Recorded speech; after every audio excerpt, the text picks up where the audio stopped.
ಬಿಡುಗಡಾಗಬೇಕಂತ ಅವರಿಗೆ ಕಳಕಳಿ ವಿನಂತಿಯನ್ನು ಮಾಡ್ಕೊಳ್ತಾ ಇದ್ದೀನಿ.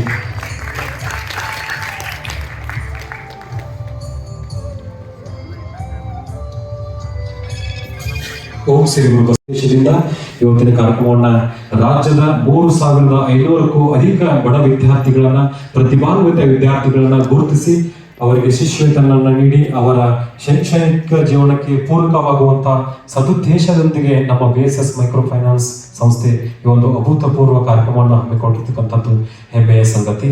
ಸೊ ಹಾಗಾಗಿ ಸಂಸ್ಕೃತಿ ಸಂಪ್ರದಾಯಗಳಿಗೆ ಹೆಸರಾದಂತಹ ನಾಡು ನಮ್ಮ ಭಾರತ. ದೇಶದ ಜಗತ್ತಿನ ಯಾವುದೇ ಮೂಲೆಯಲ್ಲಿ ನಿಂತು ಸ್ವರ್ಗ ಎಲ್ಲೈತಿಪ್ಪ ಅಂತಂದ್ರ ಎಲ್ಲ ತೋರ್ಬೆರಳು ತೋರುದು ನಮ್ಮ ಭಾರತದತ್ತ ಮಾತ್ರ ಬಂಧುಗಳೇ. ಸ್ವರ್ಗ ಜಗತ್ತಿನ ಯಾವುದೇ ಮೂಲೆಯಾಗಿ ಹುಡುಕಾಡಿಸುವಂಗಿಲ್ಲ. ಅದಕ್ಕೆ ನೀವು ಎಲ್ಲಿ ಬರಬೇಕಪ್ಪ ಅಂತಂದ್ರೆ ನೇರವಾಗಿ ನಮ್ಮ ಭಾರತಕ್ಕೆ ಬರಬೇಕು. ಅತಿಥಿಗಳನ್ನ ದೈವತ್ವ ಸ್ಥಾನವನ್ನ ನೀಡಿ ಅತಿಥಿಗಳಿಗೆ ದೈವ ಸ್ಥಾನವನ್ನ ಕೊಟ್ಟಿರ್ತಕ್ಕಂಥದ್ದು ಆ ಒಂದು ಸಂಸ್ಕೃತಿ ಪರಂಪರೆ ಇರ್ತಕ್ಕಂಥದ್ದು ಕೇವಲ ನಮ್ಮ ಭಾರತೀಯರಲ್ಲಿ, ಭಾರತ ದೇಶದಲ್ಲಿ ಆಗಮಿಸಿರ್ತಕ್ಕಂತಹ ಬಂದು ಗೌರವಿಸ್ತಾವ್ರೆ. ಅದಕ್ಕೂ ಮುಂದಿನ ಘಟ್ಟದತ್ತ ಹೆಜ್ಜೆ ಹಾಕ್ತಾ ಇದ್ದೀವಿ. ಆಗಮಿಸಿರ್ತಕ್ಕಂತಹ ಎಲ್ಲ ಅತಿಥಿ ಮಹೋದಯರನ್ನ ಸ್ವಾಗತಿಸೋದಕ್ಕೆ, ಹೃದಯ ತುಂಬಿ ಸ್ವಾಗತವನ್ನು ಬಯಸೋದಕ್ಕೆ ಕಾರ್ಯಕ್ರಮಕ್ಕೆ ಆಗಮಿಸಿದ್ದಾರೆ ನಮ್ಮ ಸಹೋದರಿಯರು. ದಯವಿಟ್ಟು ವೇದಿಕೆಗೆ ಬರಬೇಕು ಮೇಡಮ್. ಕವಿತಾ ಮೇಡಮ್ ಅವರು.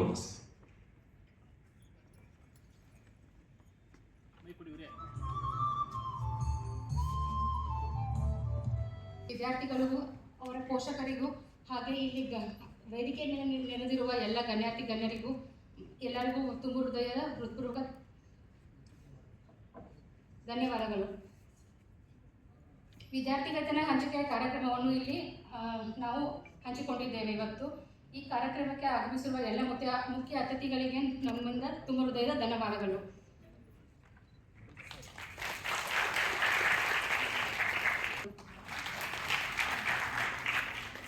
ಹಾಗೂ ಗೌರವಾನ್ವಿತರಾದ ಶ್ರೀ ಪ್ರಸಾದ್ ಗೋಡ್ಕೆರೆ ಸರ್, ಪ್ರಮುಖ ಜಿಲ್ಲಾ ವಿಭಾಗೀಯ ವ್ಯವಸ್ಥಾಪಕರು, ಇವರು ನಮ್ಮೊಂದಿಗೆ ಈ ಕಾರ್ಯಕ್ರಮಕ್ಕೆ ಸ್ವಾಗತಿಸಿದ್ದಾರೆ. ಇವರಿಗೆ ನಮ್ಮ ಕಡೆಯಿಂದ ಹೃತ್ಪೂರ್ವಕ ಧನ್ಯವಾದಗಳು.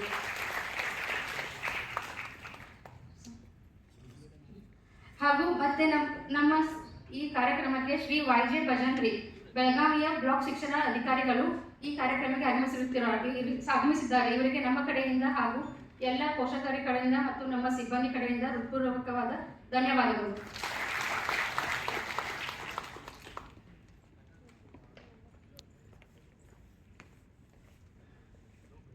ಇವರಿಗೆ ನಮ್ಮ ಕಡೆಯಿಂದ ಹಾಗೂ ನಮ್ಮ ಎಲ್ಲ ಸಿಬ್ಬಂದಿ ವರ್ಗದ ಕಡೆಯಿಂದ ಹೃತ್ಪೂರ್ವಕವಾದ ಧನ್ಯವಾದಗಳು.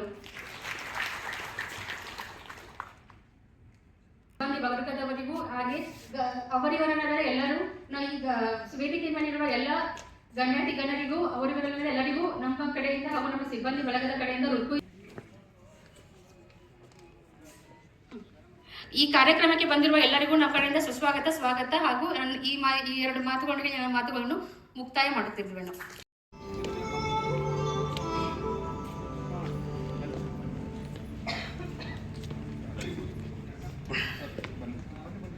ಆರ್ಥಿಕತೆ ಈ ದೀಪ ನಾಡಿನೆಲ್ಲೆಡೆ ಜೋರಾಗಿ ಬೆಳಗಲಿ ಅಂತ ಹಾರೈಸುವ ಮುಖೇನ ದೀಪವನ್ನು ಬೆಳೆಸ್ತಾ ಇದ್ದೀವಿ. ನಮ್ಮೆಲ್ಲರ ಚಪ್ಪಾಳೆಗಳು ಜೋರಾಗಿ ಬರಬೇಕು.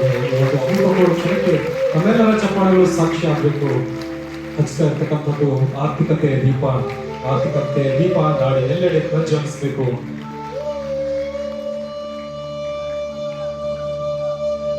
ವಿಭಾಗೀಯ ವ್ಯವಸ್ಥಾಪಕರು,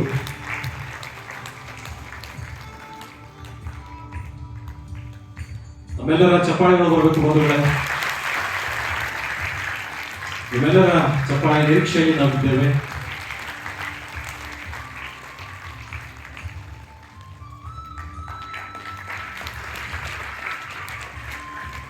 ಗೌರವ ಸ್ವೀಕಾರ ಮಾಡಿರ್ತಕ್ಕಂತಹ ಹಾಗೂ ಗೌರವವನ್ನು ಸಲ್ಲಿಸಿರ್ತಕ್ಕಂತಹ ಶ್ರೀಯುತರಿಗೆ ಮತ್ತೊಮ್ಮೆ ತುಂಬ ಹೃದಯದ ಇವರನ್ನ ಶ್ರೀಯುತ ಪಂಡಿತ್ ಸರ್ ಅವರು ಗೌರವ ಸಮರ್ಪಣೆಯನ್ನು ಮಾಡ್ಬೇಕಂತ ಅವ್ರಿಗೆ ಕೇಳ್ಕೊಳ್ತಾ ಇದ್ದೀನಿ.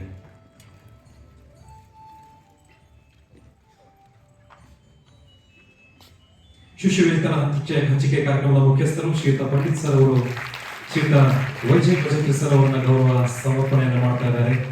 ತಮ್ಮೆಲ್ಲರ ಜೀವನದ ಚಪ್ಪಾಳೆಗಳು ಬಂದು ಮೊದಲೇ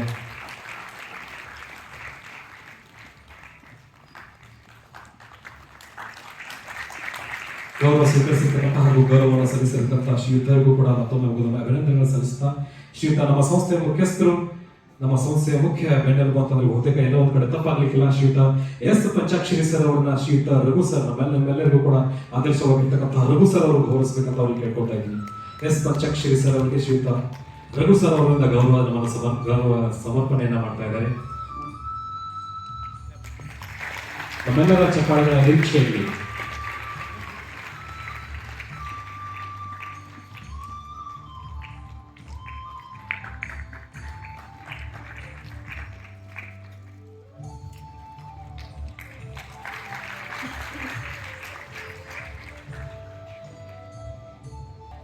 ಹಾಗೆಯೇ ವೇದಿಕೆ ಮೇಲೆ ವಿರಾಜಮಾನರಾಗಿರ್ತಕ್ಕಂತಹ ನಮ್ಮೆಲ್ಲರ ಮಾರ್ಗದರ್ಶಕರಾಗಿರ್ತಕ್ಕಂತಹ ಶ್ರೀಯುತ ರಘು ಸರ್ ಅವರಿಗೆ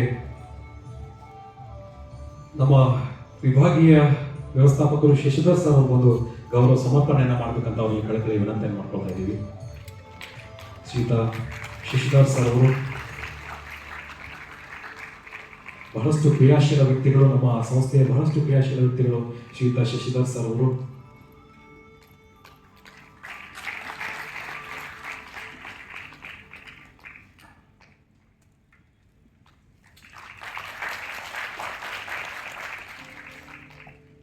ರಮೇಶ್ ಸರ್ ಅವರು ಬಂದು ಪಂಡಿತ್ ಸರ್ ಅವರನ್ನ ತುಂಬ ಹೃದಯದಿಂದ ಗೌರವಿಸ್ತಾ ಇದ್ದಾರೆ. ನಮ್ಮೆಲ್ಲರ ಚಪ್ಪಾಳೆಯ ನಿರೀಕ್ಷೆಯಲ್ಲಿ ನಮ್ಮ BSS ಬಳಗ ಒಂದು ವೇಳೆ ಕೊನೆ ಕ್ಷಣದವರೆಗೂ ಚಪ್ಪಾಳೆಗಳು ನಿಲ್ಬಾರ್ದು.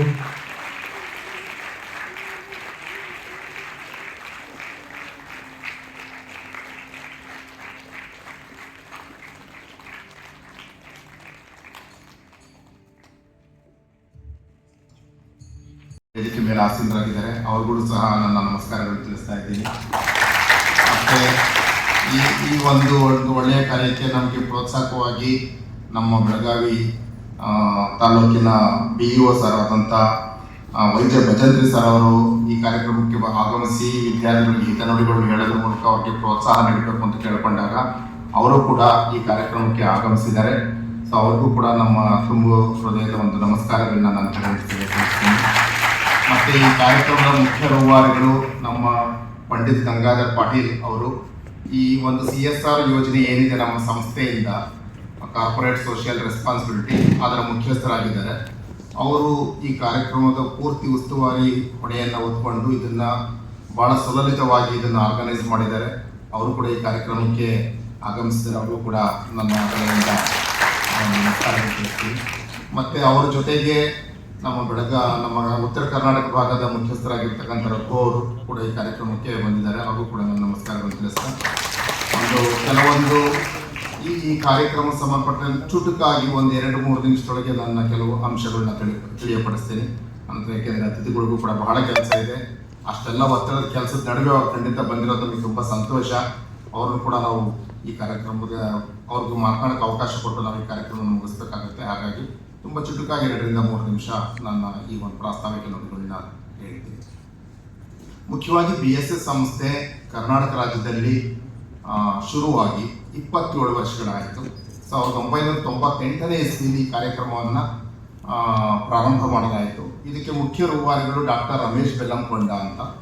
ಈ ಕರ್ನಾಟಕದ ಮೈಕ್ರೋ ಫೈನಾನ್ಸ್ ಹೇಗೆ ಉದಯ ಆಯಿತು ನಾನು ಹೇಳ್ತೀನಿ. ನಮ್ಮ ಭಾರತ ದೇಶದಲ್ಲಿ ಹಿಂದೆ ಏನಿತ್ತು ಅಂದರೆ ಬಹುಶಃ ನಮ್ಮ ಪ್ರಶಾಂತ್ ಸರಿ ತುಂಬ ಗೊತ್ತಿರುತ್ತೆ. ಈಗಲೂ ಕೂಡ ಸಮಸ್ಯೆ ಇದೆ, ಬಟ್ ಮೊದಲು ಹೋಲಿಸ್ಕೊಂಡ್ರೆ ಈಗ ಸಮಸ್ಯೆ ಕಡಿಮೆ ಇದೆ.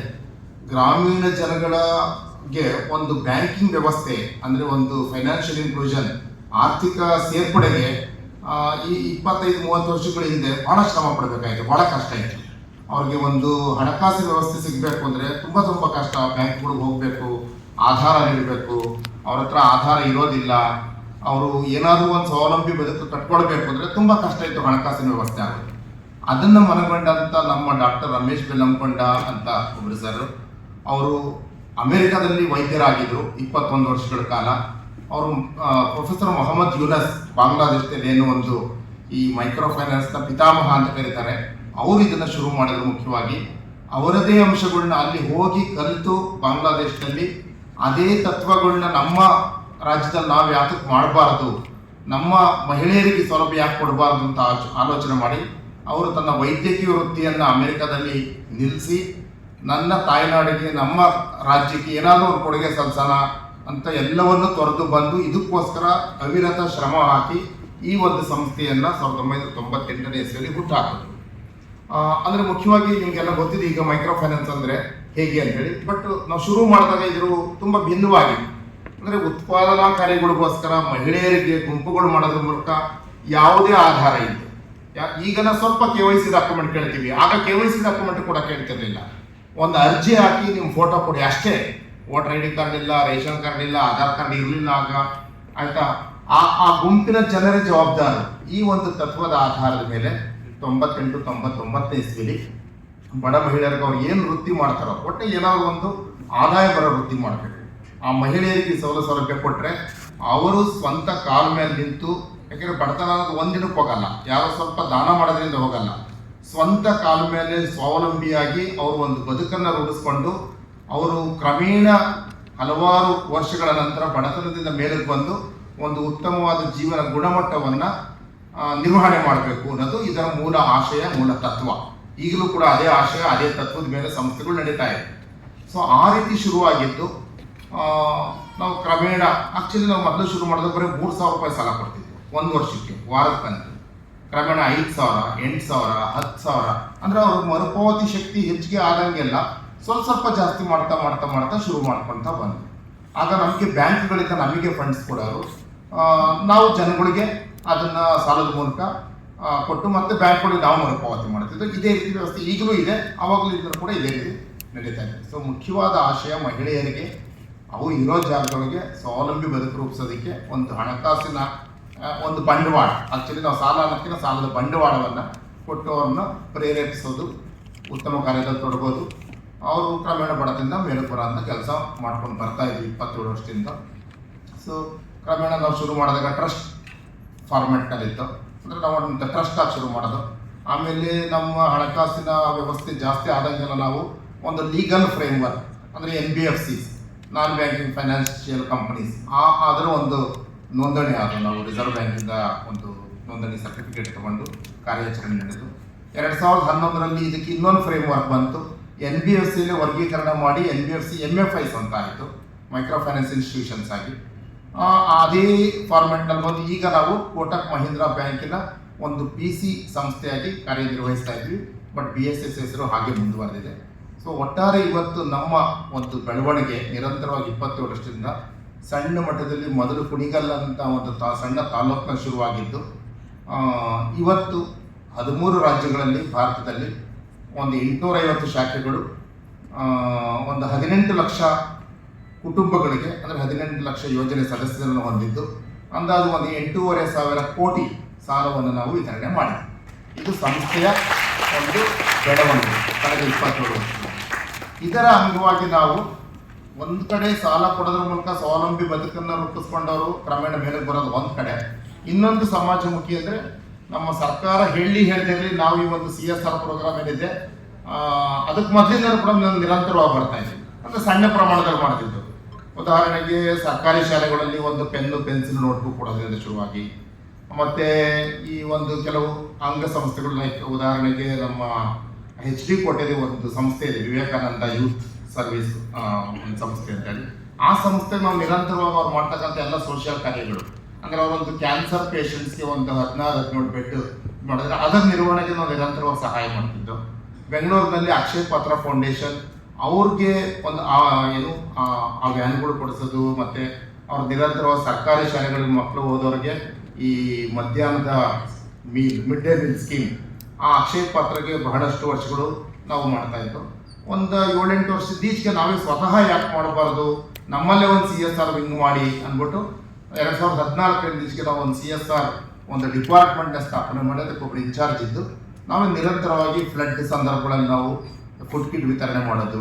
ಮತ್ತು ಅಂದಾಜು ಕರ್ನಾಟಕದಲ್ಲಿ ಒಂದು 3,000 ಶಾಲೆಗಳಿಗೆ ನಾವು ಸರ್ಕಾರಿ ಶಾಲೆಗಳು ಮಾತ್ರ, ಪ್ರೈವೇಟ್ ಇಲ್ಲ, ಏಡೆಡ್ ಇಲ್ಲ, ಸರ್ಕಾರಿ ಶಾಲೆಗಳಿಗೆ ಮಾತ್ರ ನಾವು ನಿರಂತರವಾಗಿ ಡೆಸ್ಕ್ಗಳು, ಟೇಬಲ್ಲು, ಮತ್ತು ಇನ್ಫ್ರಾಸ್ಟ್ರಕ್ಚರ್ ಡೆವಲಪ್ಮೆಂಟು, ಚೇರ್ಸು, ಮಕ್ಕಳಿಗೆ ಬ್ಯಾಗ್ ವಿತರಣೆ, ಈ ಥರದ ಕಾರ್ಯಗಳಲ್ಲಿ ಪ್ರತಿ ವರ್ಷ ತೊಡಗ್ತಾ ಇದ್ದೀವಿ.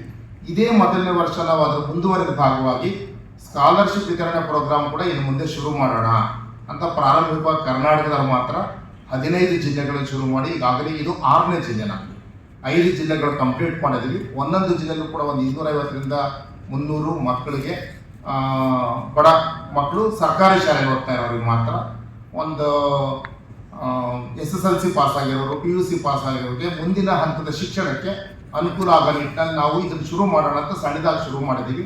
ಮುಂದೆ ಇದನ್ನು ಪ್ರತಿ ವರ್ಷ ಇನ್ನು ಹೆಚ್ಚಿನ ಮಟ್ಟದಲ್ಲಿ ವಿಸ್ತರಣೆ ಮಾಡಬೇಕು ಅನ್ನೋದು ನಮ್ಮ ಧ್ಯೇಯ ಆಗಿದೆ. ಸೊ ಸಂಸ್ಥೆ ಒಂದು ಭಾಗ ಸಾಮಾಜಿಕ ಹೊಣೆಗಾರಿಕೆ ವಿಭಾಗದಲ್ಲಿ ಈ ಒಂದು ಸ್ಕಾಲರ್ಶಿಪ್ ವಿತರಣಾ ಕಾರ್ಯಕ್ರಮವನ್ನು ಕೂಡ ನಾವು ಹಮ್ಮಿಕೊಂಡು, ಇನ್ನು ಅನೇಕ ವಿಧವಾದ ಕಾರ್ಯಕ್ರಮಗಳಿದೆ, ಸಮಯ ತುಂಬ ಕಡಿಮೆ ಇದೆ. ಸೊ ಇದು ನಮ್ಮ ಒಂದು ಸಂಸ್ಥೆಯ ಒಂದು ವಾಸ್ತವ ಚಿತ್ರಾಂಶವನ್ನು ನಾನು ಮುಂದೆ ಹೇಳ್ತಾ ಇದ್ದೀನಿ. ಸೊ ಈ ರೀತಿ ಒಂದು 15 ಜಿಲ್ಲೆಯಲ್ಲಿ ಇವತ್ತು ಈ ಬೆಳಗಾಂ ಜಿಲ್ಲೆಯಲ್ಲಿ ನೀವೆಲ್ಲ ಬಂದಿದ್ದೀರಿ, ನಿಮ್ಮನ್ನು ಆಯ್ಕೆ ಮಾಡಿದ್ದೀವಿ. ಇನ್ನು ಕೆಲವರು ಬಂದಿಲ್ಲ ಕಾರಣಾಂತರದಿಂದ, ಬಹುಶಃ ಅವರಿಗೆ ಎಕ್ಸಾಮ್ಸ್ ಇರ್ಬೋದು, ಸ್ಕೂಲು ಕಾಲೇಜುಗಳು ಪ್ರಾಜೆಕ್ಟ್ ವರ್ಕ್ ಇದೆಲ್ಲ ಇರುತ್ತೆ. ಆಕ್ಚುಲಿ ನಮ್ಮದು ತುಂಬ ತಡ ಆಯಿತು, ಒಂದು ಸ್ವಲ್ಪ ನಾವು ಅಂದ್ಕೊಂಡಿದ್ದ ಜೂನ್ನಲ್ಲಿ ಹಲವಾರು ಕಾರಣದಿಂದ ಹಂತ ಬರೋದಕ್ಕೆ ತುಂಬ ತಡ ಆಯಿತು. ಸೊ ಈ ಕಾರ್ಯಕ್ರಮವನ್ನು ಮಾಡಿದ್ವಿ. ಇತ್ತೀಚೆಗೆ ನೀವು ಒಂದು ಸ್ವಲ್ಪ ಈ ಮೈಕ್ರೋ ಫೈನಾನ್ಸ್ ಸಂಸ್ಥೆಗಳಿಗೆ ಒಂದು ಸಣ್ಣ ಸಮಸ್ಯೆ ಆಗಿದೆ. ಕಾರಣ ಏನಂದರೆ ಕೊಡೋ ಸಂಸ್ಥೆಗಳು ಜಾಸ್ತಿ ಆಗಿದೆ. ಕೆಲವೊಂದು ಸಂಸ್ಥೆಗಳ ಉದ್ದೇಶ ಬೇರೆ ಬೇರೆದಾಗಿರುತ್ತೆ, ಒಟ್ಟು ಸಾಲ ಕೊಡ್ತಾ ಇದ್ದಾರೆ. ಬಹಳಷ್ಟು RBI ನೋಂದಾಯಿತ ಸಂಸ್ಥೆಗಳು ಕೂಡ ಇದೆ. ಸರಿ, ಚೆನ್ನಾಗಿ ಗೊತ್ತಿರುತ್ತೆ. ಬೆಳಗ್ಗೆದ್ರಿಗೆ ಒಂದು ವಿಚಾರ ಇದೆ ಅಂದ್ರೆ, ನಾನು ಒಂದು ಕಿವಿ ಮಾತು, ಸಂಸ್ಥೆಗಳು ಬಹಳಷ್ಟು ಇದೆ, ಕೊಡ್ತಾರೆ. ಆಯ್ತಾ, ನೀವು ಆಲೋಚನೆ ಮಾಡಿ, ನೀವು ನಿಮ್ಮ ಕುಟುಂಬದವ್ರು ಯಾರು ತಂದೆ ತಾಯಿಗಳಿಗೆ ಬಂದಿದ್ದೀರಾ, ನನಗೆ ಎಷ್ಟು ಶಕ್ತಿ ಬೇಕು, ನನಗೆ ಎಷ್ಟು ಶಕ್ತಿ ಇದೆ, ನಾನು ಯಾವ ಕಡೆ ತಗೊಳ್ಬೇಕು, ಅದನ್ನು ಚೆನ್ನಾಗಿ ವಿಮರ್ಶೆ ಮಾಡಿ ನೋಡಿ, ನಿಮ್ಮ ಶಕ್ತಿಗೆ ಅನುಗುಣವಾಗಿ ಮಾತ್ರ ಸಾಲ ಪಡೆದಾಗ ನಿಮ್ಗೆ ಯಾವುದೇ ರೀತಿ ತೊಂದರೆ ಆಗಲ್ಲ. ಶಕ್ತಿಗೂ ಮೀರಿ ಕೊಡೋರಿದ್ದಾರೆ ಅಂದ್ಬಿಟ್ಟು ಶಕ್ತಿಗೂ ಮೀರಿ ನಾವು ಜಾಸ್ತಿ ತಗೊಂಡಾಗ ಸಮಸ್ಯೆ ಸುಡಿ ಸಿಕ್ಕಾಕೊಳ್ತೀವಿ. ಒಂದು ಕಿವಿ ಮಾತು, ದಯವಿಟ್ಟು ನೀವು ನಮ್ಮನ್ನೇ ತಗೊಳ್ಳಿ, ಬೇರೆ ಎಲ್ಲಾದ್ರೂ ತಗೊಳ್ಳಿ, ನಿಮ್ಗೆ ಎಲ್ಲ ಅನುಕೂಲ ತಗೊಳ್ಳಿ. ಪ್ರತಿಯೊಂದು ಸಂಸ್ಥೆ ನಿಯಮಗಳನ್ನ ನೋಡಿ, ಯಾವ ಸಂಸ್ಥೆ ನಿಯಮಗಳು ನಿಮ್ಗೆ ಇಷ್ಟ ಆಗುತ್ತೆ, ಹಲವಾರು ಕಾರಣದಿಂದ. ರೇಟ್ ಆಫ್ ಇಂಟ್ರೆಸ್ಟ್ ಬಗ್ಗೆ ನಿಮ್ಗೆ ಇಷ್ಟ ಆಗ್ಬೋದು, ಒಂದು ಕಡೆ ಕಡಿಮೆ ಇರ್ಬೋದು, ಸ್ವಲ್ಪ ಜಾಸ್ತಿ ಇರ್ಬೋದು. ಇನ್ನು ಕೆಲವು ಕಡೆ ನಿಮಗೆ ಬಹಳ ಬೇಗ ಸಾಲ ಸಿಗ್ಬೋದು, ಇನ್ನು ಕೆಲವು ಕಡೆ ನಿಮಗೆ ಇನ್ನು ಬೇರೆ ಬೇರೆ ರೀತಿ ಕಾರಣಗಳಿಗೆ ನಿಮಗೆ ಕೆಲವೊಂದು ಸಂಸ್ಥೆ ಇಷ್ಟ ಆಗ್ಬೋದು. ಒಟ್ಟಾರೆ ಹೇಳೋದಿಷ್ಟೇ, ನಿಮ್ಗೆ ಯಾವ ಸಂಸ್ಥೆ ಇಷ್ಟನೋ, ನಿಮ್ಗೆ ಯಾವುದು ನಿಯಮಗಳು ಸರಿ ಅನ್ಸುತ್ತೋ, BSS ತಗೊಳ್ಬೇಕು ಅಂತ ಇಲ್ಲ, ನಿಮ್ಗೆ ಯಾವುದೇ ಇದಾಗಲಿ ಶಕ್ತಿ ಮೀರಿ ಖಂಡಿತ ತಗೊಳ್ಬೇಡಿ.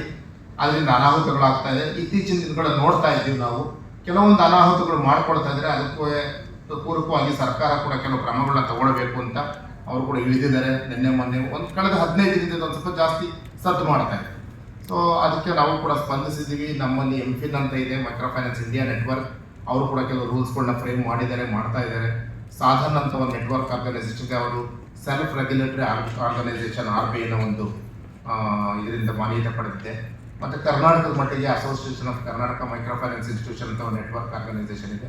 ನಾವೆಲ್ಲರೂ ಕೂಡ ಜನಗಳಿಗೆ ಒಳ್ಳೆ ರೀತಿ ಸಿಗಬೇಕು, ಅದೇ ರೀತಿ ಜನಗಳಿಗೆ ಒಂದು ಅವೇರ್ನೆಸ್ ಮೂಡಬೇಕು. ಅವೇರ್ನೆಸ್ ಬರದೇ ಇದ್ದಾಗ ಏನಾಗುತ್ತೆ, ಒಂದು ಸ್ವಲ್ಪ ಇಲ್ಲಿ ಸಮಸ್ಯೆ ಏನಂದರೆ ಕಂಡುಹಿಡಿಯೋದು ಕಷ್ಟ ಇದೆ. ನಾವೀಗ ಬಹಳಷ್ಟು ಬದಲಾವಣೆ ಮಾಡ್ಕೊಳ್ತಾ ಇದ್ದೀವಿ. ಒಂದು CB ಸ್ಕೋರ್ ಅಂದರೆ ಕ್ರೆಡಿಟ್ ಬ್ಯೂರೋ ಸ್ಕೋರ್ ಮೂಲಕ ಇನ್ನು ಮುಂದೆ ಸಾಲ ಕೊಡಬೇಕು. ಆ ಮೂಲಕ ಯಾರ್ಯಾರು ಎಲ್ಲೆಲ್ಲಿ ತಗೊಂಡಿದ್ದಾರೆ ಅಂತ ನಮಗೆ ಅರಿವು ಮೂಡುತ್ತೆ, ಗೊತ್ತಾಗುತ್ತೆ. ನಾವು ಕೂಡ ಹೆಚ್ಚಿಗೆ ಹೋಗುತ್ತಾ ಕಡಿವಾಣ ಹಾಕ್ಕೊಡ್ಬೋದು. ಆ ಥರ ಕೆಲವು ಕ್ರಮಗಳನ್ನ ಸಂಸ್ಥೆಗಳು ಕೂಡ ತೆಗೆದುಕೊಳ್ತಾ ಇದೆ. ಅದೇನೇ ಕ್ರಮ ತಗೊಂಡ್ರು ನಿಮಗೆ ಬೇಕು ಅಂದಾಗ ನೀವು ಬಹಳ ಸಿಗುತ್ತೆ ಅಂತೇಳಿ ಜಾಸ್ತಿ ಹೋಗಬೇಡಿ, ಶಕ್ತಿ ಮೀರಿ ತಗೊಳ್ಬೇಡಿ. ನಿಮಗೆ ಶಕ್ತಿ ಇರೋವಷ್ಟು ಮಾತ್ರ, ಮರುಪಾವತಿಗೆ ಅನುಗುಣವಾಗಿ ಮಾತ್ರ ನೀವು ತಗೊಳ್ಳಿ. ಜೊತೆ ಬೇರೆಯವ್ರಿಗೂ ಕೂಡ ತಿಳುವಳಿಕೆ ನೀಡಿದ್ರೆ ಒಳ್ಳೆಯದು. ನಿಮ್ಮ ಊರಿನಲ್ಲಿ ನಿಮ್ಮ ಸರೌಂಡಿಂಗ್ಸ್ ಯಾರು ಇರ್ತಾರೆ, ಶಕ್ತಿ ಮೀರಿ ತಗೊಳ್ಳದೆ ಇದ್ದಾಗ ಪ್ರತಿಯೊಂದು ಕೂಡ ಚೆನ್ನಾಗಿ ನಡೆಯುತ್ತೆ. ಸೊ ಹಾಗಾಗಿ BSS ಸಂಸ್ಥೆಯಿಂದ ಈ ಎಲ್ಲ ಕಾರ್ಯಕ್ರಮಗಳಿಗೆ ನಿಮ್ಮ ಸಹಕಾರ, ನಿಮ್ಮ ಒಂದು ಯಾವಾಗಲೂ ಇರಬೇಕು. ಜೊತೆಗೆ ಇವತ್ತು ನಿಮ್ಮ ಸಮಯವನ್ನು ಕೊಟ್ಟು ಈ ಒಂದು ಕಾರ್ಯಕ್ರಮಕ್ಕೆ ಹಾಜರಾಗಿದ್ದೀರಾ. ಎಲ್ಲ ವಿದ್ಯಾರ್ಥಿನಿಯರು ಕೂಡ ಭಾಗವಹಿಸಿದ್ದೀರಿ. ನಿಮ್ಮೆಲ್ಲರಿಗೂ ಮುಂದಿನ ದಿನಗಳಲ್ಲಿ ನಿಮ್ಮ ವಿದ್ಯಾಭ್ಯಾಸಕ್ಕೆ ಹೆಚ್ಚು ಅನುಕೂಲ ಮಾಡಿಕೊಳ್ಳಿ. ಏನೇ ಕಷ್ಟ ಬರಲಿ, ಎಷ್ಟೇ ಕಷ್ಟ ಬರಲಿ, ನನಗಿನ್ನ ಚೆನ್ನಾಗಿ BEO ಸರ್ ಖಂಡಿತ ಶಿಕ್ಷಣದ ಬಗ್ಗೆ ಹೇಳ್ತಾರೆ. ಆಯ್ತು, ಅವ್ರ ಹಿತನುಡಿಗಳನ್ನ ಕೇಳಿ. ಸೊ ದಯವಿಟ್ಟು ನಿಮ್ಮ ಶಿಕ್ಷಣವನ್ನು ಎಂತಹ ಸಂದರ್ಭದಲ್ಲೂ ಯಾವುದೇ ನೆಪ ಹುಡುಕ್ದಲೆ ನೀವು ಮುಂದುವರಿಸುವಂತ ಆಗಿ ಅಂತ ಹೇಳಿ ನನ್ನ ಈ ಒಂದು ಪ್ರಾಸ್ತಾವಿಕ ನುಡಿಯನ್ನು ಮುಗಿಸ್ತಾ ಇದ್ದೀನಿ. ಆದಷ್ಟು ಬಡತನದಲ್ಲಿ ನೊಂದು ಬೆಂದಿರ್ತಕ್ಕಂಥ ನಮ್ಮ ಶಾಲೆಯ ಮಕ್ಕಳು ಸಾಂದರ್ಭಿಕವಾಗಿರ್ತಕ್ಕಂಥ ಸಹಾಯಧನ ದೊರಕದೆ ತಮ್ಮ ಓದನ್ನ ಅರ್ಧಕ್ಕೆ ನಿಲ್ಲಿಸಿದುಂಟು. ಜೊತೆಗೆ ಮನೆತನದ ಕೆಲವೊಂದು ಆರ್ಥಿಕ ತೊಂದರೆಗಳಿಗೂ ಸಹ ತಮ್ಮ ಓದನ್ನ ಅರ್ಧಕ್ಕೆ ಬಿಟ್ಟಿರುವುದುಂಟು. ಆದರೆ ಬಿಡದೆ ಮುಂದುವರಿಸಿ ನಿಮ್ಮ ಜೊತೆಗೆ ನಾವಿದ್ದೇವೆ, ಅಂತ ಭರವಸೆನ ಕೊಡ್ತಿರ್ತಕ್ಕಂಥದ್ದು BSS ಮೈಕ್ರೋ ಫೈನಾನ್ಸ್ ಲಿಮಿಟೆಡ್ ಸಂಸ್ಥೆ. ನ ಚೋರಹಾರ್ಯಂ ನ ರಾಜಹಾರ್ಯಂ ನ ಭ್ರಾತಭಂಜ ನ ಭಾರಕಾರಿ ವಯಕೃತ ವರ್ಧೇತ್ ವಿದ್ಯಾಧನಂ ಸರ್ವಪ್ರಧಾನಂ.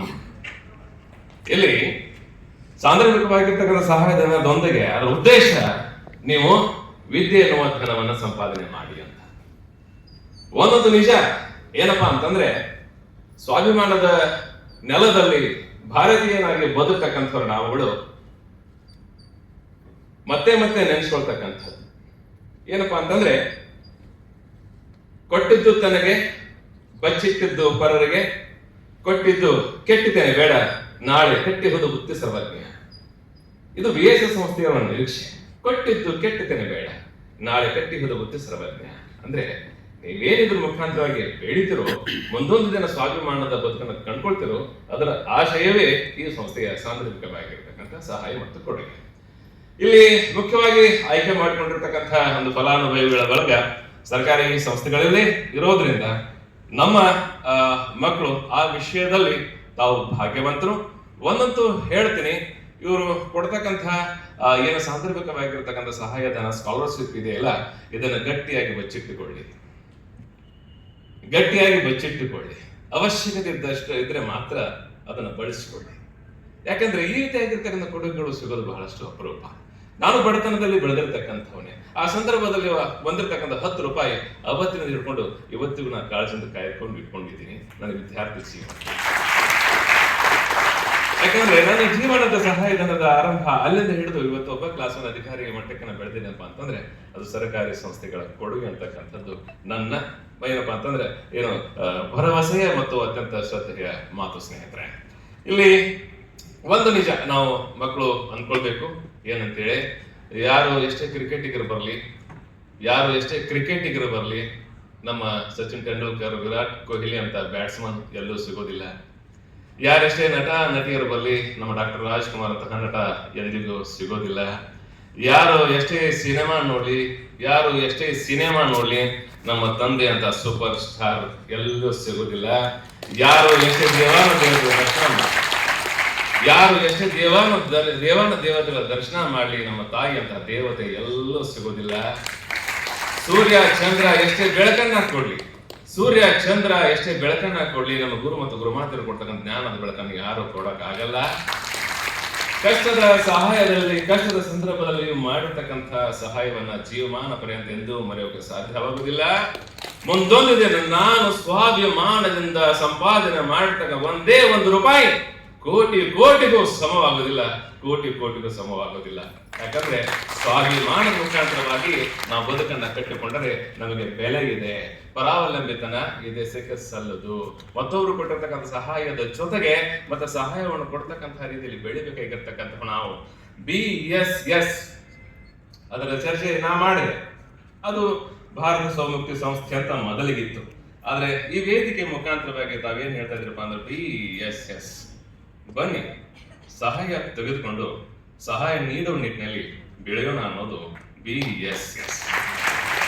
ಬನ್ನಿ ಸಹಾಯ ತೆಗೆದುಕೊಂಡು ಸಹಾಯ ನೀಡುವ ನಿಟ್ಟಿನಲ್ಲಿ ಬೆಳೆಯೋಣ ಎನ್ನುವ ಈ ಸಂಸ್ಥೆಯ ಈ ರೀತಿಯಾಗಿರ್ತಕ್ಕಂಥ ಕೊಡುಗೆ ನಮ್ಮೆಲ್ಲರಿಗೂ ಮಾದರಿ. ಕಾರ್ಯಕ್ರಮದ ನಿರೂಪಕರಿಗೆ ಮತ್ತು ಗಾಯಕರಿಗೆ ಒಂದು ದೊಡ್ಡ ಚಪ್ಪಾಳೆ. ಯಾಕಂದ್ರೆ ಪ್ರೊಫೆಷನಲ್ ಆಗಿ ತಾವು ಮಾತಾಡ್ತಿದ್ರೆ ಪ್ರೊಫೆಷನಲ್ ಆಗಿ ಹಾಡ್ತಾ ಇದ್ರಿ. ಹೀಗಾಗಿ ಎಷ್ಟೊಂದು ಅರ್ಧ ಗಂಟೆ ನಾವು ಕೂತ್ಕೊಂಡ್ರು ಸಹ ಎಲ್ಲೂ ಬೇಸರ ಅನ್ಸೋದಿಲ್ಲ. ನಿಮಗೆ ಮಕ್ಕಳ ಪರವಾಗಿ ಮತ್ತಷ್ಟು ಅಭಿನಂದನೆ. ಒಂದು ಕಾರ್ಯಕ್ರಮಕ್ಕೆ ನನ್ನನ್ನು ಸಾಕ್ಷಿ ಅಕ್ಷಿದ್ದಕ್ಕೆ ಮತ್ತೆ ನಿಮಗೆ ನಾನು ಧನ್ಯವಾದ ಸಮರ್ಪಿಸ್ತಾ, ನಮ್ಮ ಮನಸ್ಸಿನಲ್ಲಿ ಯಾವಾಗಲೂ ಪೆನ್ನನ್ನು ಹಿಡಿದಾಗ ಬರಬೇಕಾಗಿರ್ತಕ್ಕಂತಹ ಭಾವನೆ, ಈ ಪೆನ್ನನ್ನ ವಿದ್ಯಾರ್ಥಿಗಳಾಗಿ ನಾವು ಕೈಯಲ್ಲಿ ಪೆನ್ನನ್ನ ಹಿಡಿದಿರ್ತಕ್ಕಂಥ ಸಂದರ್ಭದಲ್ಲಿ ಬರಲೇಬೇಕಾಗಿರ್ತಕ್ಕಂಥ ಭಾವನೆ ಏನಪ್ಪಾ ಅಂತಂದ್ರೆ, ಲೇಖನಿ ಹಿಡಿವ ಈ 3 ಬೆರಳು ಬ್ರಹ್ಮ ವಿಷ್ಣು ಮಹೇಶ್ವರರ ನೆರಳು. ಲೇಖನಿ ಹಿಡಿವ ಈ 3 ಬೆರಳು ಬ್ರಹ್ಮ ವಿಷ್ಣು ಮಹೇಶ್ವರರ ನೆರಳು. ಉಳಿದೆರಡು ಬೆರಳು ಅಪ್ಪ ಅಮ್ಮ ಎಂಬ ಪ್ರೀತಿಯ ಕರುಳು. ಅಲ್ವಾ? ಲೇಖನಿ ಹಿಡಿಯುವ ಈ 3 ಬೆರಳು ಬ್ರಹ್ಮ ವಿಷ್ಣು ಮಹೇಶ್ವರರ ನೆರಳು, ಉಳಿದೆರಡು ಬೆರಳು ಅಪ್ಪ ಅಮ್ಮ ಎಂಬ ಪ್ರೀತಿಯ ಕರಳು. ಲೇಖನಿಯಿಂದ ಇಳಿದು ಬರುವ ಶಾಯಿ ಇಂಕ್, ಲೇಖನಿಯಿಂದ ಇಳಿದು ಬರುವ ಶಾಯಿ ಜ್ಞಾನದ ದೇವಿ ಶಾರದಾ ತಾಯಿ, ಜ್ಞಾನದ ದೇವಿ ಶಾರದಾ ತಾಯಿ. ಆ ತಾಯಿಗೆ ಅನುಗ್ರಹ ಸದಾ ಇರಲಿ. ಶ್ರದ್ಧೆಯಿಂದಲೇ ನೀವು ಗೆಲ್ಲೋಕೆ ಸಾಧ್ಯ, ವಿದ್ಯೆಯಿಂದಲೇ ಬಾಳೋಕೆ ಸಾಧ್ಯ. ಈ ರೀತಿಯಾಗಿರ್ತಕ್ಕಂಥ ಶ್ರದ್ಧೆಯಿಂದ ಗಳಿಸಿದ ವಿದ್ಯೆ ನಮ್ಗೆ ಯಾವಾಗಲೂ ದಾರಿ ದೀಪವಾಗಲಿ ಅಂತ ಆಶಿಸ್ತಾ ಅವಕಾಶಕ್ಕಾಗಿ ವಂದಿಸ್ತಾ ಎಲ್ರಿಗೂ ಒಳ್ಳೆಯದಾಗಲಿ. ನಮಸ್ಕಾರ. ವಿತರಣೆ ಮಾಡ್ತೇವೆ. ಮೊದಲನೆಯದಾಗಿ token number 7, token number 7, token number 13. ನಿಮ್ಮ ಪೇರೆಂಟ್ಸ್ ಇದ್ರೆ ಅದಕ್ಕೆ ಸುನೀತಾ ಸುರೇಶ್ ಪೂಜೇರಿ ಅವರು ತಮ್ಮ ಪಾಲಕರೊಂದಿಗೆ ವೇದಿಕೆಗೆ ಆಗಮಿಸಬೇಕು.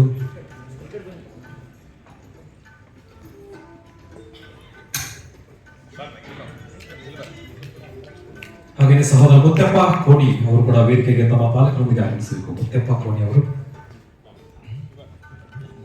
ಟೋಕನ್ ಸಂಖ್ಯೆ 13 ಮುತ್ತಪ್ಪ ಅವರು. ಹಾಗೆಯೇ ಸಹೋದರ ವಿಠಲ್ ಗುಡೇಂದರ್ ಅವರು ತಮ್ಮ ಪಾಲಕರೊಂದಿಗೆ ಟೋಕನ್ ನಂಬರ್ 14 ವೇದಿಕೆಗೆ ಆಗಮಿಸಬೇಕು.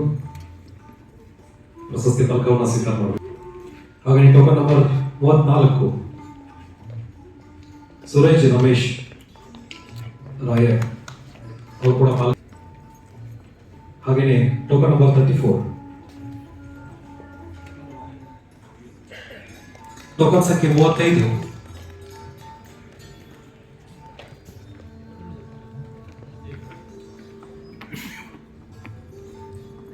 Ramesh Basappa ಹೆಗ್ರಾವಿ token number 35. ಹಾಗೆ ಟೋಕನ್ ಸಂಖ್ಯೆ 58 ಇವರು ಕೂಡ ಅಷ್ಟು ಬೇಗ ಫಲಾನುಭವಿಗಳ ಹೆಸರು ಬಂದು ಹಾಲಪ್ಪ ಮಹಿಬಾ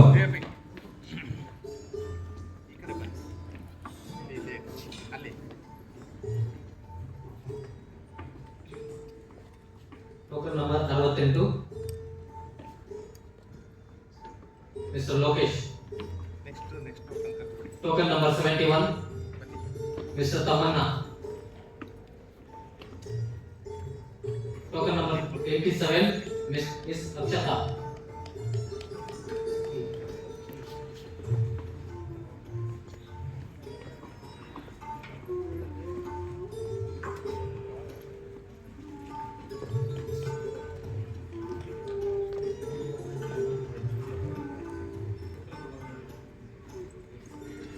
ಟೋಕನ್ ಸಂಖ್ಯೆ 87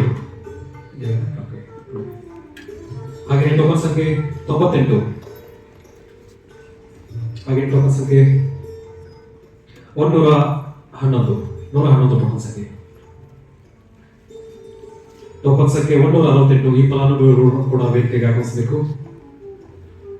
ಹಾಗೆಯೇ ಟೋಕನ್ ಸಂಖ್ಯೆ 147 ಒಂದು ವೇಳೆ ವಿದ್ಯಾರ್ಥಿಗಳ ಇದ್ದಿದ್ರಿಂದ ಅವ್ರ ಗೈರು ಹಾಜರಾಗಿದ್ದರೆ ಅವರ ಪಾಲಕರು ಪೋಷಕರು ಅವ್ರ ಜೊತೆಗೆ ಹೊಂದಿರತಕ್ಕಂತಹ ಯಾರ್ಯಾದ್ರೂ ಬಂದು ಸ್ವೀಕರಿಸಬೇಕು. ಟೋಕನ್ ಸಂಖ್ಯೆ 167 ಶೀಲಾ ಮುನೇಶ್ವರ ಮಠ ಸಹೋದರಿ ಶೀಲಾ ಅವರು ವೇದಿಕೆಗೆ ಆಗಮಿಸಬೇಕು. ಹಾಗೆಯೇ ಟೋಕನ್ ಸಂಖ್ಯೆ 172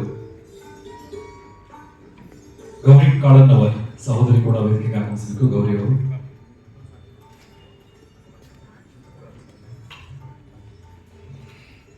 ಟೋಕನ್ ಸಂಖ್ಯೆ 172 ಟೋಕನ್ ಸಂಖ್ಯೆ 172 ರಾಜೇಶ್ವರಿ ಸಹೋದರಿ ಗರ್ಜರಿ ಅವರು ಕೂಡ ವೇದಿಕೆಗೆ ಆಗಮಿಸಬೇಕು. ಅವ್ರು ಬಾರದೇ ಇದ್ರೆ ಅವರ ಮನೆ ಯಾವುದೇ ಸದಸ್ಯರು ಕೂಡ ಬರ್ಬೋದು.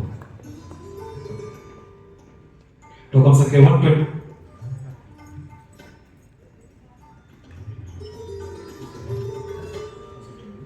ಟೋಕನ್ ಸಂಖ್ಯೆ 179 ಟೋಕನ್ ಸಂಖ್ಯೆ 179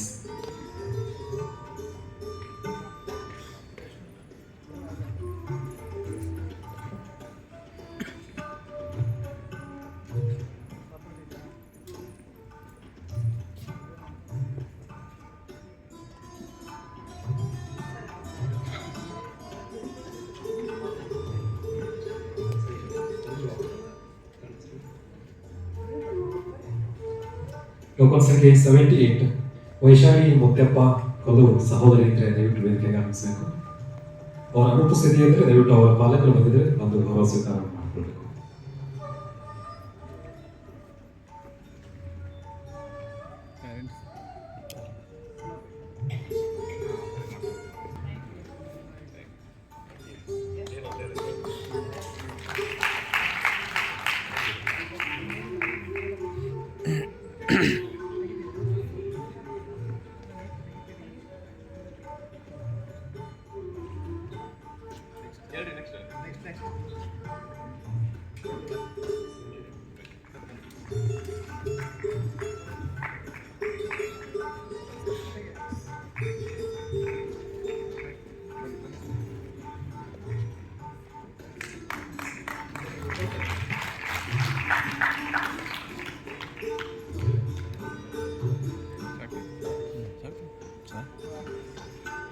ದಯವಿಟ್ಟು ವೇದಿಕೆಗೆ ಆಗಮಿಸಬೇಕು. ಅವರ ಅನುಪಸ್ಥಿತಿ ಇದ್ರೆ, ಅವರ ಮನೆ ಇದ್ರೆ, ಸದಸ್ಯರು ಬಂದಿದ್ರೆ ದಯವಿಟ್ಟು ಬಂದು ಗೌರವ ಸ್ವೀಕಾರ ಮಾಡಬೇಕು.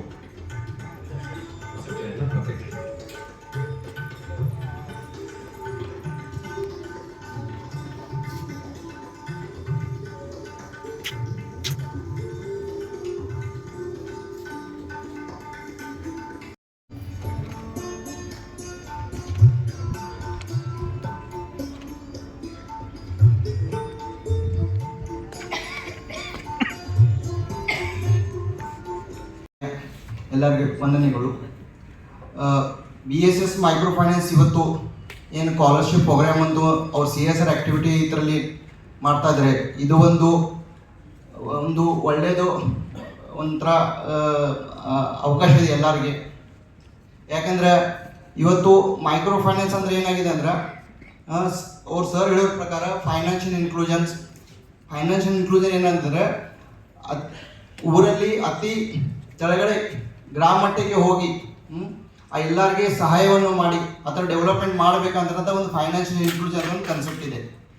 ನಾವು ಇವತ್ತು ಬ್ಯಾಂಕ್ ಎಲ್ಲ ಬ್ಯಾಂಕ್ ಕೂಡ ಏನು ಮಾಡ್ತಾ ಇದ್ದೇವೆ, ಎಲ್ಲ ಥರದ ಕಾರ್ಯಕ್ರಮವನ್ನು ಮಾಡ್ತಾ ಇರ್ತೇವೆ.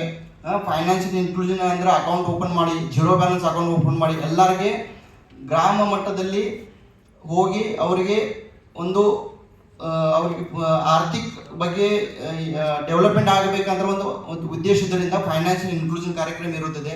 ಅದರ ಸಲುವಾಗಿ ಇವರು BSS ಅವರು ಮೈಕ್ರೋ ಫೈನಾನ್ಸ್ ಜೊತೆನ ಒಂದು CSR ಆ್ಯಕ್ಟಿವಿಟಿ ಸುಮಾರು ಇವ್ರ ವಿದ್ಯಾರ್ಥಿ ವೇತನ ಆಗಲಿ ಮತ್ತು ಇವತ್ತು ನಾವು ಕೇಳಿದ ಪ್ರಕಾರ ಡೈರಿ ಡೆವಲಪ್ಮೆಂಟ್ ಆಗಲಿ ಬಹಳಷ್ಟು ಇದರಲ್ಲಿ ರೈತರಿಗೆ ಅನುಕೂಲ ಆಗುವಂಥ ಒಂದು ಕಾರ್ಯಕ್ರಮವನ್ನು ಮಾಡ್ತಾ ಇದ್ದಾರೆ. ಇಂಡಿಯಾದಲ್ಲಿ ಸುಮಾರು 50-50 ಹೆಚ್ಚು ಮೈಕ್ರೋ ಫೈನಾನ್ಸ್ ಇದ್ದೀವಿ. ಅದರಲ್ಲಿ BSS ಇವರು CSR ಆ್ಯಕ್ಟಿವಿಟಿ ಭಾಳಷ್ಟು ಕಡೆ ಮಾಡ್ತಾ ಇದ್ದಾರೆ. ಅದು ಒಂದು ಒಳ್ಳೆಯ ಸಂಗತಿ ಸರ್. ಮತ್ತು ಇವತ್ತು ಸರ್ ಹೇಳೋ ಪ್ರಕಾರ ಪಂಚಾಯತ್ ಸರ್ ಏನಾಗಿದೆ ಅಂದರೆ ಇವತ್ತು ತಮ್ಮ ಎಲ್ಲರಿಗೆ ಸಾಕ್ಷರತೆ ಅಂತೂ ನಾವು ಓದು ಬರಲಿಕ್ಕೆ ಬಂದಂದ್ರೆ ಸಾಕ್ಷರತೆ ಅಂತ ಅಂತೀವಿ. ಆದರೆ ಇವತ್ತು ಆರ್ಥಿಕ ಸಾಕ್ಷರತೆ ಅಂದ್ರೆ ಏನಾಗಬೇಕಂದ್ರೆ ಫೈನಾನ್ಷಿಯಲ್ ಲಿಟ್ರಸಿ ಅಂತ ಹೇಳ್ತಾರೆ. ಅದಕ್ಕೆ ನಾವೆಲ್ಲರೂ ಏನು ಮಾಡ್ತೀವಿ, ಬರೀಲಿಕ್ಕೆ ಕಲ್ತ್ಕೊಂಡ್ರೆ ಲಿಟ್ರಸಿ ಅಂತ ಅಂತೀವಿ. ಬಟ್ ಇವತ್ತು ಹೊಸದಾಗಿ ಏನಾಗಿದೆ ಅಂದ್ರೆ ಫೈನಾನ್ಷಿಯಲಿ ಲಿಟ್ರೇಟ್ ಆಗಬೇಕಾಗಿದೆ. ಯಾಕಂದ್ರೆ ಇವತ್ತು ಏನಾಗಿದೆ ಅಂದ್ರೆ ಬಹಳಷ್ಟು ಇವತ್ತು ಹೇಳಿದ ಪ್ರಕಾರ ಬಹಳಷ್ಟು ಏನು ಮಾಡ್ತಾರೋ ನಿಮಗೆ ಲೋನ್ ಕೊಡಲಿಕ್ಕೆ ಬಹಳಷ್ಟು ಸಂಸ್ಥೆಗಳಾಗಲಿ ಏನಾದ್ರು ಇರ್ತವೆ, ಅದ್ರ ಬಗ್ಗೆ ಇಂಟ್ರೆಸ್ಟ್ ಬೇರೆ ಬೇರೆ ಇರ್ತವೆ, ಆ ಥರ ರೂಲ್ಸ್ ರೆಗ್ಯುಲೇಷನ್ಸ್ ಇರ್ತವೆ. ಅದು ಎಲ್ಲ ನಾವೇನು ಮಾಡ್ಬೇಕಂದ್ರೆ ಇವತ್ತು ಫೈನಾನ್ಷಿಯಲ್ ಲಿಟ್ರಸಿ ಆಯ್ತು ಅಂತ ತಿಳ್ಕೊಳ್ಳಿ. ನಾವು ಫಸ್ಟ್ ತಿಳ್ಕೊಬೇಕು ರೂಲ್ಸ್ ರೆಗ್ಯುಲೇಷನ್ ಆಗಲಿ. ಆಮೇಲೆ ಲೋನ್ ಕೊಟ್ಟಿದ ಮೇಲೆ ಮಾಡ್ತಾರೋ ಅವ್ರಿಗೆ ಏನೂ ತೊಂದರೆ ಇಲ್ಲ ಇವತ್ತು. ಸೊ ಅದು ಯಾವಾಗ ಬರ್ತದಂದ್ರೆ ಸರಿಯಾಗಿ ಯುಟಿಲೈಸ್ ಮಾಡ್ತಂದ್ರೆ ನಾವು ಫೈನಾನ್ಷಿಯಲ್ ಲಿಟ್ರಸಿ ಆಯ್ತಪ್ಪ ಅಂದ್ರೆ ಅಂದ್ರೆ ಆರ್ಥಿಕ ನಾವು ಸಾಕ್ಷರ ಆಯ್ತಪ್ಪ ಅಂದ್ರೆ ನಾವು ಸರಿಯಾಗಿ ಯಾವುದೋ ಒಂದು ಲೋನ್ ಬ್ಯಾಂಕಿಂದ ತೊಗೊಂಡು ಸರಿಯಾಗಿ ತೀರಿಸಬೇಕು. ಅವಾಗ ಮಾತ್ರ ಯಾವಾಗ ಆಗ್ತೈತೆ ಅಂದ್ರೆ ಫೈನಾನ್ಷಿಯಲ್ ಲಿಟ್ರಸಿ ಇದ್ದಂದ್ರೆ ಮಾತ್ರ ಸ್ವಲ್ಪ ಅವಕಾಶ ಇರ್ತೈತಿ. ಸೊ ಹಾಗಾಗಿ ನಾವು ಇವತ್ತು ಏನು ಮಾಡಬೇಕಾಯ್ತಂದ್ರೆ ಎಲ್ಲರೂ ಸಾಕ್ಷರತೆ ಬಗ್ಗೆ ಇವತ್ತು ಹೆಚ್ಚಿಗೆ ಫೈನಾನ್ಷಿಯಲ್ ಲಿಟ್ರಸಿ ಮಾಡಬೇಕಂತಿದೆ. ಸೊ ಈ ಫೈನಾನ್ಷಿಯಲ್ ಲಿಟ್ರಸಿ ನಿಟ್ಟಿನಲ್ಲಿ ನಾವು ಬ್ಯಾಂಕ್ದಿಂದ ಕೂಡ ಏನು ಮಾಡ್ತಾ ಇದ್ದೀವಿ, ನಮ್ಮ ಪ್ರತಿ ತಾಲೂಕದಲ್ಲಿ ಇದರಲ್ಲಿ ಫೈನಾನ್ಷಿಯಲ್ ಲಿಟ್ರಸಿ ಸೆಂಟರ್ ಅಂತ ಇದ್ದಾವೆ ಸರ್.